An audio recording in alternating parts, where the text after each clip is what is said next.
place, of course. 52 Esports rounding things out with 76 points in 18th place, the team coming in from Pakistan. But hey, a lot of experience for them. They still get a decent amount of money. Let's be perfectly clear about this one.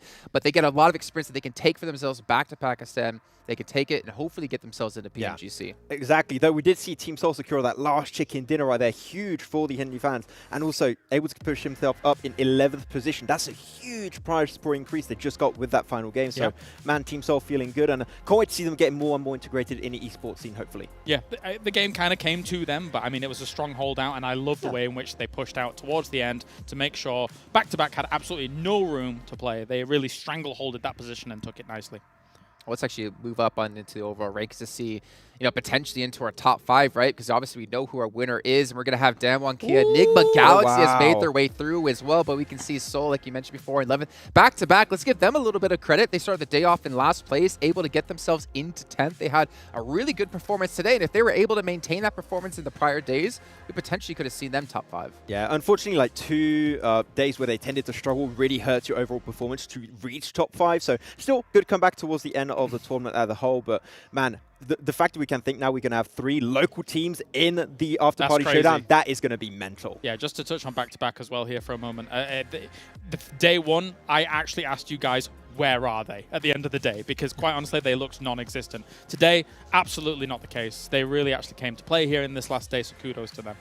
Yeah, J7 as well. We saw quite a few plays out of him and J-Way. But as we look up into the leaderboards, RSG, unfortunately, after a dominating performance at day 2, they unfortunately failed to qualify. But we can see here Damwon Kia, Enigma Galaxy, Stalwart Esports, Team Falcons, and Vampire Esports will be participating next week in the after-party showdown with all the invited teams from around the world. It's going to be so exciting.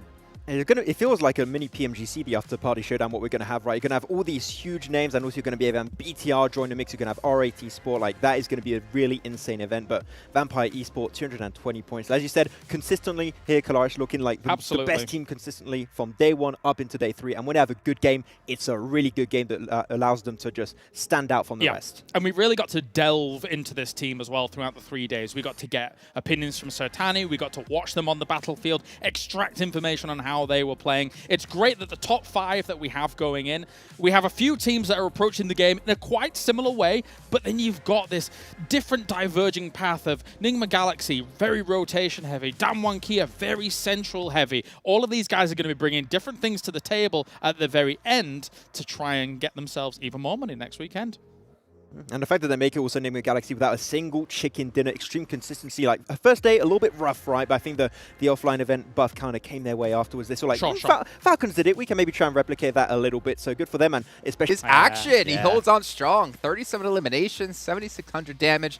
I feel like the elims and damage for him definitely helped carry him through. Especially kind of the work he kind of laid the foundations in day 1 to be like, it's going to be really hard to catch up with him regardless. Yeah, average survival time actually for an MVP, a little lower. It's actually low, but still really blasting out of control. And it's great when you think about it, right? We keep selling Stalwart as this incredible team, and when you look at their home region, and now on the international stage, Action taking this MVP is insane, but man, it was so close. Mike barely could have made it, but Action stayed on top. I think also one name here that we really haven't talked too much about is Wave.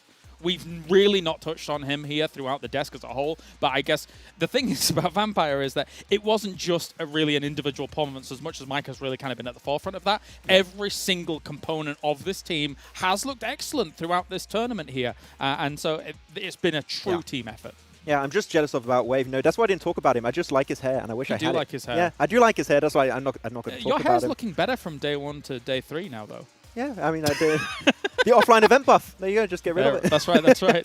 The offline hotel haircut buff that comes through. But obviously, great to see still this many teams able to perform.